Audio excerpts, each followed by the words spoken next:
Mama always says, keep your house clean because you never know who may drop by. Let's go.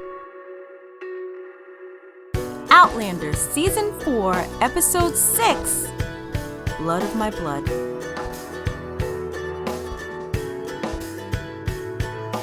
Hey guys, it's Marsha, and welcome to Really Seriously For Real. This week's episode was a slow burn, but a necessary buffer between what previously occurred and what's to come. If you've been here before, then you know two of my favorite characters are Murtaugh, whom we saw his triumphant return last week, and Lord John Grey. And guess who decided to stop by for a visit? Lord John Grey, previous governor to Adzamir Prison, Jamaican governor, resident hottie, and surrogate father to Jamie's only son. Yeah, that. Oh, Willie's here too. Although he was hanging out by the stream while Lord John and Jamie caught up on old times. The last time we saw John, he was schooling poor Captain Leonard on what his actual jurisdiction is. I still feel bad for the man. Now Lord John decides to do a pop-up in North Carolina when he had business in Virginia. It's funny how everyone kept pointing that out. Like, what the heck are you doing here if you're supposed to be in Virginia? Okay, let's take a look. North Carolina to Virginia is roughly 200 miles, depending on where you are and where you're going. So that's over 3 hours by today's standards. Back then, you don't just take a detour to say hi. But you do if you're still pining over original resident hottie, Jamie. Interestingly, Jamie doesn't give John a hug. Anyhow, down by the river, Murtaugh and Claire are getting some water, and it was just nice to see everyone so happy. What a great touch when Murtaugh takes the water from Claire and says, "Better take advantage of having me around while you can." I wish you could stay too, Murtaugh. When they hear a boy yelling, they find William, who he prefers to be called over Willie. There are leeches stuck to his leg.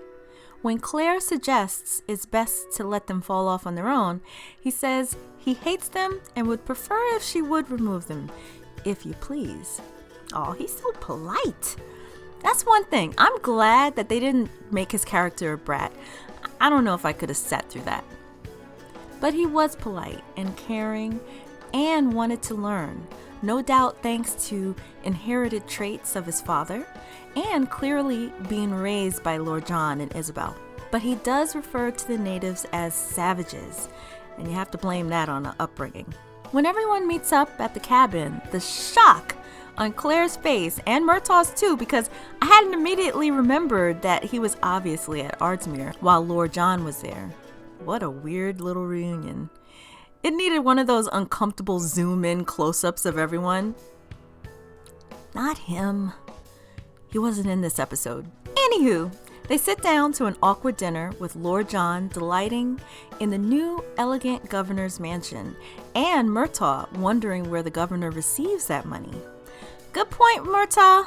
Folks on the other end of the spectrum of wealth could care less about the tax collector's display of opulence.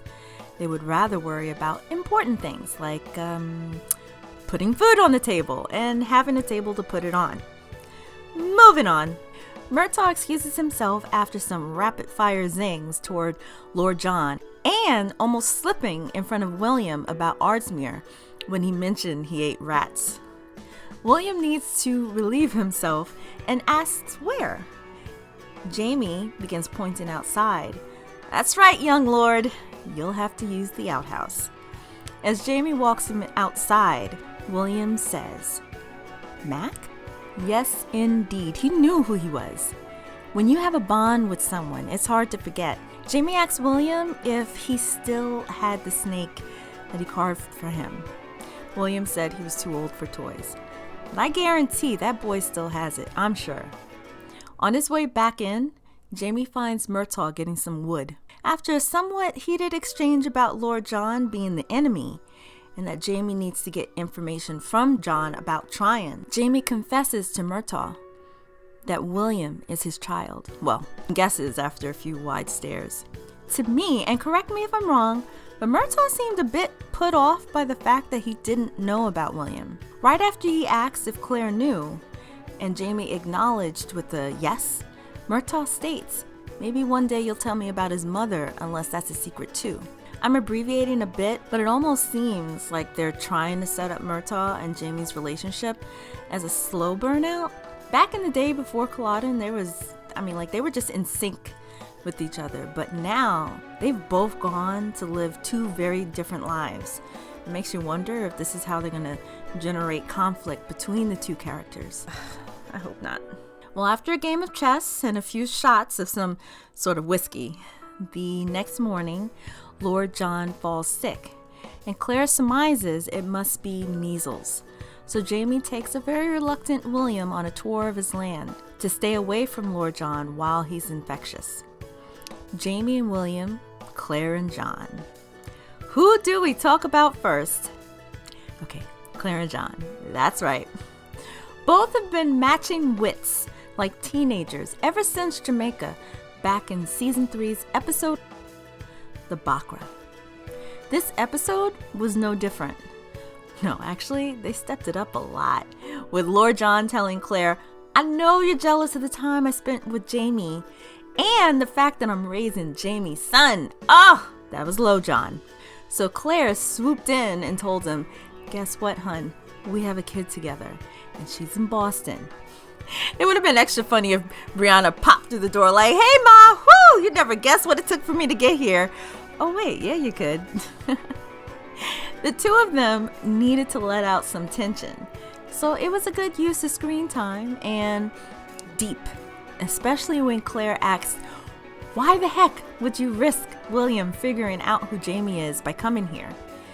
John coyly says, so Jamie could see his son. Claire says, wrong, more like so you could see Jamie. John remarks on her unforgiving honesty, with tears clearly swelling in his eyes. She says she was born this way as she walks away. And Lord John says, so was I, as a tear falls. I'm sorry, that sequence was devastating to me. Lord John is so trapped. Trapped because he's gay in a world where you're ostracized, among other things, and because someone he's felt such an attraction to is with someone else. Ugh! Brought me back to Ardsmuir when John tried to test the water with Jamie and Jamie flipped out at him. I felt bad for both of them. John for his rejection and Jamie for his awful past at the hands of Blackjack Randall. But then this is where I had to draw the line in the sand. At one point, John tells Claire that Jamie offered himself to him in exchange for taking care of William. Now, I think John took it too far. That was private, a deal between men. I'll blame his stupidity on the fever. Anyway, Jamie and William are off in the wilderness bonding, fishing, hunting, and Jamie shows him the boundary among the land. His side is part of the king's land, and the other side belongs to the natives. I like how they spent their time together. Willie had a chance to reconnect with his closest pal Mac, and Jamie gets unforgettable one-on-one time with his son. That is until William begins to wonder if he'll lose John as well. He already lost his mother to childbirth. His father was killed by Jamie, though in fairness, he was trying to kill the infant William. Isabel just died, and now Lord John is knocking on death's door. Oh, and let's not forget Mac, trotting away on that horse. For William to have a bit of a tantrum, I get it. Next day, though, he's gone, and Jamie tracks him beyond the property line and in native territory. Look, Mac, I caught a fish. Oh, yeah.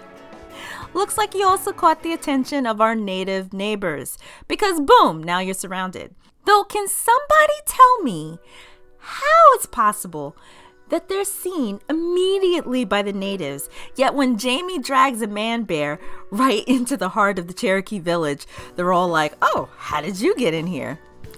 Anywho, Jamie starts chatting with them in Cherokee and offering them the fish. Native man chucks it like, you can't offer me something that was already mine. And then their translator, because apparently they always travel with the translator, tell him, you took from our land and now you're going to pay with your blood. And they grab William. Then Willie is like, he's not my father. He told me to stay off the land and I disobeyed. The era is mine. Take me. And the natives are like, okay. And they grab William and just nick his finger. They say something in Cherokee that went untranslated, and Jamie thinks William's courage is what saved the situation. Okay, can I just gripe about that scene a bit? While I found it tense and you don't know what's gonna happen, Jamie's calling the kid his son. Yeah, it was tense and emotional, but you can't tell me that those native warriors were going to allow all that back and forth. I think narratively, they would have made their decision and carried out their sentence, even if it were literally just a finger nick. But it's too much. Grab William, then grab Jamie, then William again. Anyone else? Back at the ridge, a healthier looking Lord John and Claire continue their confessions, and John says he felt nothing when he learned of Isabel's death. He asked Claire if she knew what it was like to love someone, yet not be able to give them happiness. Yeah, she knows.